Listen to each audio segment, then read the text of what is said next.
Hello friends, स्वागत है आपका एक स्टडी चैनल में। हम इस वीडियो में बात करेंगे एक नोटिस के बारे में। देखो, ये किसी के लिए तो अच्छी खबर हो सकती है और किसी के लिए बुरी खबर भी हो सकती है। सेकंड डिवी के लिए आपकी वैकेंसी तो बढ़ेंगी 110%। उसके बारे में बात करेंगे हम इस वीडियो में। मेडिकल रिजल्ट भी आपका जारी हो गया है, ये जानकारी भी दूंगा इस वीडियो में। अगर आपने चैनल को सब्सक्राइब नहीं किया तो कर लेना और जो साइड में बेल आइकन लगा इसे भी ऑन कर लेना। और जिस भी स्टूडेंट को ये पीडीएफ चाहिए तो टेलीग्राम चैनल पर आप जाके पीडीएफ डाउनलोड कर लेना। तो चलिए बिना किसी देरी के वीडियो को शुरू करते हैं। आप देख सकते हो railway recruitment cell eastern railway की तरफ से आपका ये नोटिस जारी हो गया है। अगर हम बात करें, डेट देख सकते हो 9/10/2023। इस नोटिस में आप देख सकते हो notice for candidate who are found unfit in A2 और B1। A2 और B1 मेडिकल स्टैंडर्ड में ये अनफिट हो गए हैं, लेकिन फिट किस में हुए थे? B2 और C2 में फिट हो गए हैं। लेकिन मैं आपको बता दूं, इसमें साफ साफ दे रखा है इन्होंने, और unfit in all medical categories, no post allotted to them due to non ability of vacancy, submission of appeal against the decision of medical examination authority against CNRRC 01/2019 for level 1 post.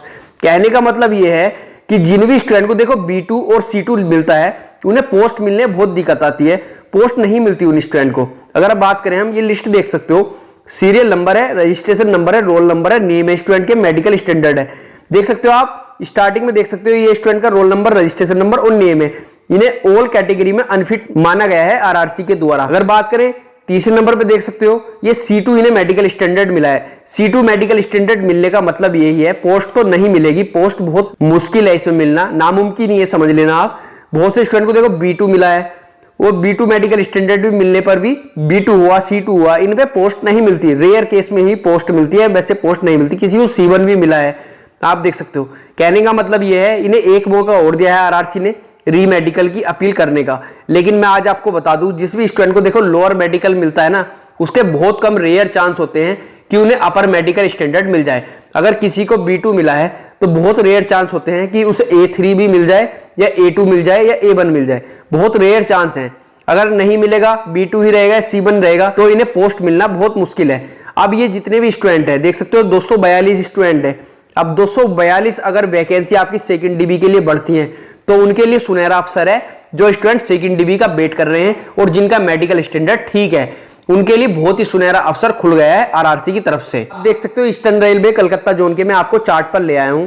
आपके call for DV में जो vacancy थी 10,868 vacancy थी, लेकिन जो notification में vacancy थी आपकी वो 10,873 वैकेंसी थी। देखो, जो PWBD वाले स्टूडेंट की वैकेंसी थी वो 435 थी। बायोमेट्रिक मिसमैच वाले 100 कैंडिडेट हैं। बात करें CCA वालों की तो 1567 CCA में वैकेंसी थी आपकी, एक्स सर्विसमैन में 77 वैकेंसी थी आपकी, और अनरिजर्व की 4109 वैकेंसी थी। OBC वालों की बात करें तो 1519 इनकी वैकेंसी थी, SC वालों की 1252 वैकेंसी थी, ST में 728 वैकेंसी थी आपकी, EWS में 1023 वैकेंसी थी। की बात करें 10,710 वैकेंसी थी आपकी अगर सभी कैटेगरी को मिला लें। लेकिन आपकी जो कैटेगरी में जो वैकेंसी बताई है इन्होंने 10,868 के समथिंग वैकेंसी बताई है कि हम पे 10,868 वैकेंसी है। देख सकते हो 10,868 वैकेंसी कॉल फॉर डी में इन्होंने बताई थी कि हमने इतनी वैकेंसी है। लेकिन अगर नोटिफिकेशन के अकॉर्डिंग जाए, जो नोटिफिकेशन आया था और उसमें सभी कैटेगरी को बांटे तो सब में इतनी इतनी वैकेंसी ही थी आपकी। आप जाके चेक भी कर सकते हो।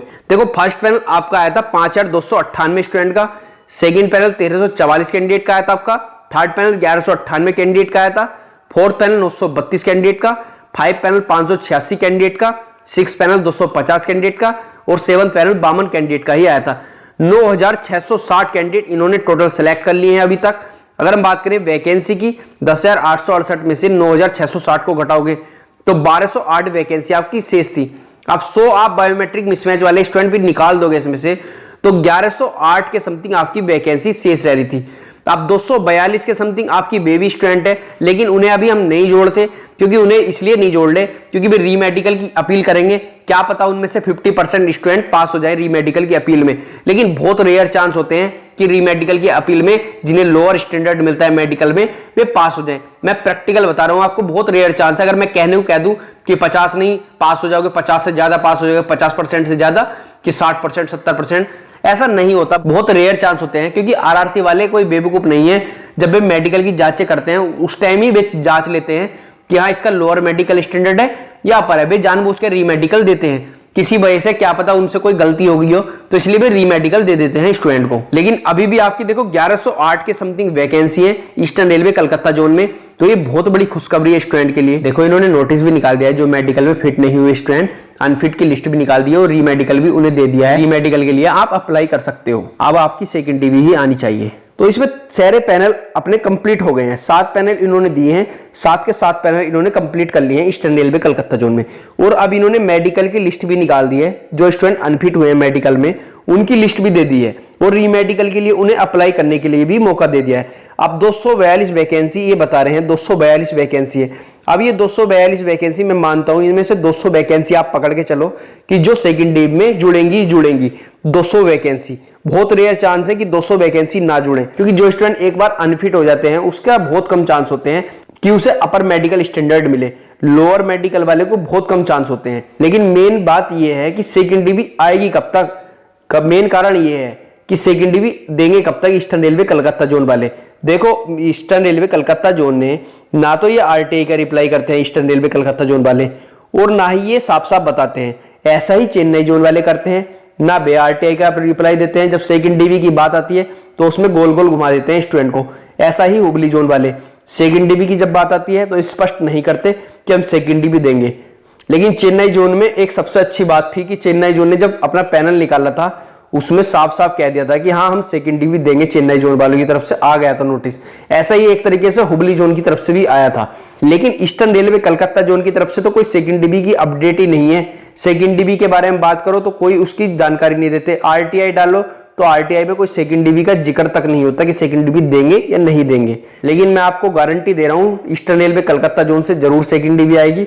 समय जरूर लग सकता है लेकिन सेकंड डिवी जरूर आएगी। आप निराश मत होना। अगर आप बहुत कम नंबर से रह रहे हो, पॉइंटों से 1-2 नंबर से भी रह रहे हो, तो आपके पूरे चांस बनेंगे।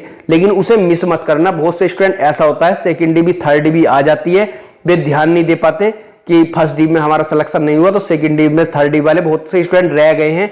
आज भी 2018 वाली भर्ती के स्टूडेंट घर पड़े हैं जिनकी वेटिंग लिस्ट निकली थी, उन्होंने ध्यान नहीं दिया और उस टाइम ध्यान नहीं देने के बावजूद उन्हें पता भी नहीं चला और ना ही वे मेडिकल देने गए थे, ना ही वे डीबी देने गए थे बाद में अपनी, जब उन्होंने ध्यान नहीं दिया।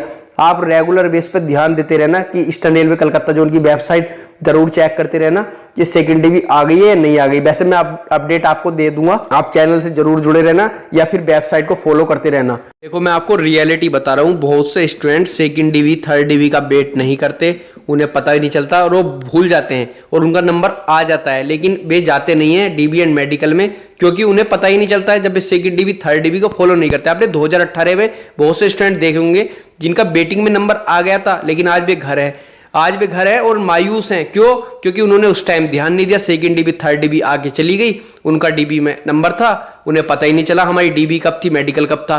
बहुत से स्टूडेंट रह जाते हैं। इसलिए हमेशा देखो अपने डॉक्यूमेंट वेरिफिकेशन के लिए अपने डॉक्यूमेंट कंप्लीट करा के रखना। जो भी स्टूडेंट पॉइंटों से या 1-2 नंबर से भी रह रहे हैं तो आपका सिलेक्शन हो जाएगा ईस्टर्न रेलवे कलकत्ता जोन में। अगर आपने चैनल को सब्सक्राइब नहीं किया तो कर लेना और जो साइड में बेल आइकन लगा इसे भी ऑन कर लेना। अगर आप टेलीग्राम चैनल से नहीं जुड़े तो टेलीग्राम चैनल से जरूर जुड़ना कि मैं आपको उसमें PDF अपलोड करा देता हूँ, तो टेलीग्राम चैनल से जरूर जुड़ना। धन्यवाद।